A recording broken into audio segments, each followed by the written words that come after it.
Hello दोस्तों, कैसे हैं आप सब लोग। आशा करता हूँ आप लोग सभी हेल्दी होंगे। दोस्तों, आज हम बात करने वाले हैं एब्डोमिनल एओर्टिक एन्यूरिज्म के बारे में। सुनने में नाम थोड़ा सा प्रॉब्लम कर रहा होगा, लेकिन इसे हम शॉर्ट फॉर्म में ट्रिपल ए भी कह सकते हैं। एक ऐसी हेल्थ कंडीशन होती है दोस्तों जिसमें अगर किसी अगर किसी पेशेंट को ये हो जाती है तो उसमें बचने के चांसेस काफ़ी कम रहते हैं, क्योंकि ये काफ़ी क्रिटिकल कंडीशन कही जाती है। तो आज हम इसी के बारे में डिटेल में बात करने वाले हैं, एब्डोमिनल एओर्टिक एन्यूरिज्म के बारे में। चैनल पर नए हो दोस्तों तो प्लीज़ चैनल को सब्सक्राइब कर लीजिएगा, क्योंकि ऐसे ही मेरे चैनल पर खासकर इंफॉर्मेटिव वीडियोस आपको मिलती रहती हैं। और वीडियो अच्छी लगी तो प्लीज़ वीडियो को लाइक कर दीजिएगा। तो चलिए बिना टाइम वेस्ट वीडियो को स्टार्ट करते हैं। नमस्कार दोस्तों, आपका बहुत बहुत स्वागत है मेरे यूट्यूब चैनल शिवा हेल्थ ज्ञान में। दोस्तों, एब्डोमिनल एओर्टिक एन्यूरिज्म है क्या? एक्चुअली हमारे बॉडी के अंदर एक आर्टरीज होती है जो सबसे बड़ी आर्टरीज कही जाती है। उस आर्टरी का नाम एओर्टा से रिप्रेजेंट किया गया है, यानी कि एब्डोमिनल एओर्टिक एन्यूरिज्म। इसमें थोड़ा सा समझने की ज़रूरत है दोस्तों। इसमें क्या है कि मेडिकल ने मतलब इसमें एब्डोमिनल एओर्टिक एन्यूरिज्म को दो कंडीशन से रिप्रेजेंट किया गया अलग अलग नामों से।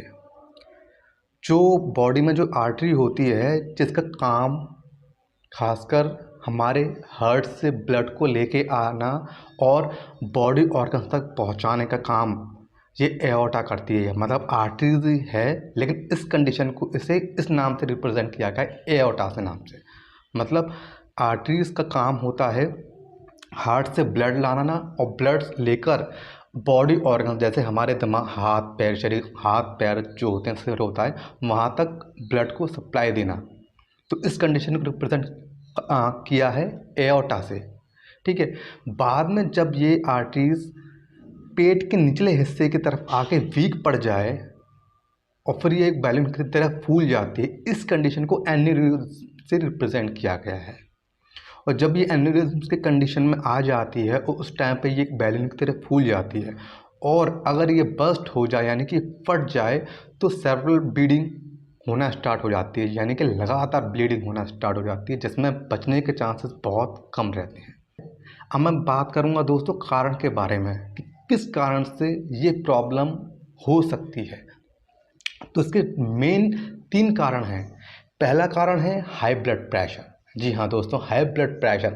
उसमें क्या होता है कि जब ब्लड प्रेशर हमारा हाई होता है तो उसका प्रेशर खासकर हमारी एओर्टा पे पड़ता है, जिसकी वजह से उसके वीक होने के चांसेस बढ़ जाते हैं। यानी कि जब वीक होते हैं तो उसके बस्ट होने के यानी कि फटने के चांसेस बढ़ जाते हैं। तो पहला कारण हो गया हाई ब्लड प्रेशर।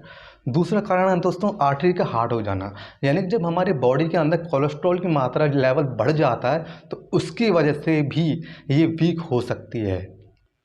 दूसरा कारण हो गया। और तीसरा कारण है दोस्तों स्मोकिंग करना, अल्कोहल यूज़ करना इसकी वजह से। क्योंकि जब हम स्मोकिंग करते हैं तो हमारे अंदर जो एओर्टा के जो टिश्यूज़ होते हैं वो वीक होने लगते हैं। तो ये भी एक कारण है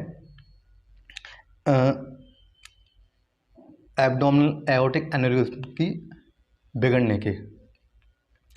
अब दोस्तों मैंने आपको कारण के बारे में बता दिया कि किस कारण से ये चीज़ हो सकती है। अब मैं बात करूँगा सिम्टम्स के बारे में। सिम्टम्स 2 तरह के बताऊँगा। सिम्टम्स एक तो वीक होने से पहले के सिम्टम्स बताऊँगा कि वीक होने पर क्या हो रही है, और वीक होने के बाद जब वो फट जाती है, यानी कि जब बैलून की तरह जब वीक होती है तो बैलून की तरह फूल जाती है और फूलने के बाद वो फट जाती है। तो 3 सिम्टम्स तो बताऊंगा मैं। जब वीक होती है, वीक होने पर 3 सिम्टम्स लक्षण दिखाई देते हैं। पहला, अगर जिस पेशेंट में ये वीक होगी तो उनके पेट में दर्द रहेगा, उनके पेट में एक पल्स की तरह जो पल्स चलती हैं, लपकन सी मचती है, ऐसा महसूस होगा। और दोस्तों तीसरा, पीठ के निचले हिस्से पर यानी कि स्पाइनल कॉर्ड के नीचे और कूल्हे के बीच में दर्द होना स्टार्ट हो जाएगा। तो ये तो लक्षण थे जब वो वीक हो जाती है। और अगर जब ये फट जाए या बस्ट हो जाए, इसमें लगातार ब्लीडिंग होती है, उस टाइम पे कौन से लक्षण आते हैं सुनिए। जब ये फट जाती है तो उस पेशेंट में खासकर उसके चेहरा पीला पड़ जाएगा, पानी छोड़ने लग जाएगा, सांस लेने में दिक्कत होगी, हार्ट बीट फास्ट हो जाएगी और हो सकता है कि वो बेहोश भी हो जाए। तो ये लक्षण फटने के बाद महसूस मतलब दिखाई देने लगते हैं। तो मैंने आपको दोस्तों कारण बता दिया किस कारण से ये कंडीशन हो सकती है। मैंने आपको लक्षण बता दिया कि लक्षण 2 तरह के होते हैं। अब मैं बात करता हूँ बचाव में। दोस्तों बचाव जो होता है वो डॉक्टर ही करते हैं, और लेकिन ये डिपेंड करता है आपकी आर्टरीज के ऊपर कि वो किस कंडीशन में है। वीक है तो इसमें भी 2 तरह के प्रिवेंशन बताए गए हैं। एक तो स्मॉल एन्यूरिज्म होता है और दूसरा लार्ज एन्यूरिज्म होता है। स्मॉल एन्यूरिज्म में क्या होती है कि सिर्फ आर्टरीज वीक पड़ती है, जैसे हम एन्यूरिज्म बोलते हैं, एन्यूरिज्म से रिप्रेजेंट किया गया है। इसमें सिर्फ डॉक्टर पेशेंट को गुड हैबिट्स यानी गुड लाइफ बताने की कोशिश करता है, यानी कि जो पेशेंट अल्कोहल यूज़ कर रहे हैं, ड्रिंकिंग कर रहे हैं, बैड हैबिट्स को छोड़ के गुड हैबिट्स यानी कि अच्छी हेल्दी डाइट लीजिए, एक्सरसाइज कीजिए, अच्छा खाना खाइए, इस चीज़ को रिकमेंड करता है पेशेंट को बोलने के लिए।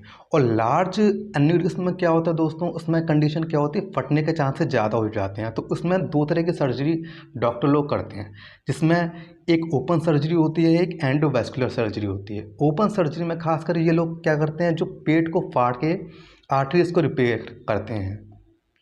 और एंडोवैस्कुलर सर्जरी में क्या करते हैं कि ये इनके पास कोई इंस्ट्रूमेंट होता है अपना, उस इंस्ट्रूमेंट के थ्रू मतलब पेट के अंदर स्टेंट डालकर उस आर्टरी को रिपेयर करते हैं। तो मैंने दोस्तों आपको बता दिया एब्डोमिनल एओर्टिक एन्यूरिज्म क्या है, किस लक्षण से होती है, क्या कारण हो सकते हैं इनके, किस कारण से होती है, कौन कौन से लक्षण हैं, और मैंने बचाव भी बता दिया। तो आशा करता हूँ दोस्तों आपको ये वीडियो इन्फॉर्मेटिव लगी हो। तो प्लीज़ वीडियो को लाइक करना, जहाँ तक हो शेयर करना, और प्लीज़ सब्सक्राइब जरूर करना, क्योंकि इस चैनल पर आपको ऐसे ही इन्फॉर्मेटिव वीडियोस आपको मिलती रहती हैं। और आप चाहें तो आप भी कुछ अगर आपको कन्फ्यूज़न हो रहा हो या आपको किसी और टॉपिक पर पूछना हो तो प्लीज़ कमेंट बॉक्स में ज़रूर बताइएगा। मिलता हूँ नेक्स्ट वीडियो में, जब तक के लिए थैंक यू, नमस्कार, जय श्री राम।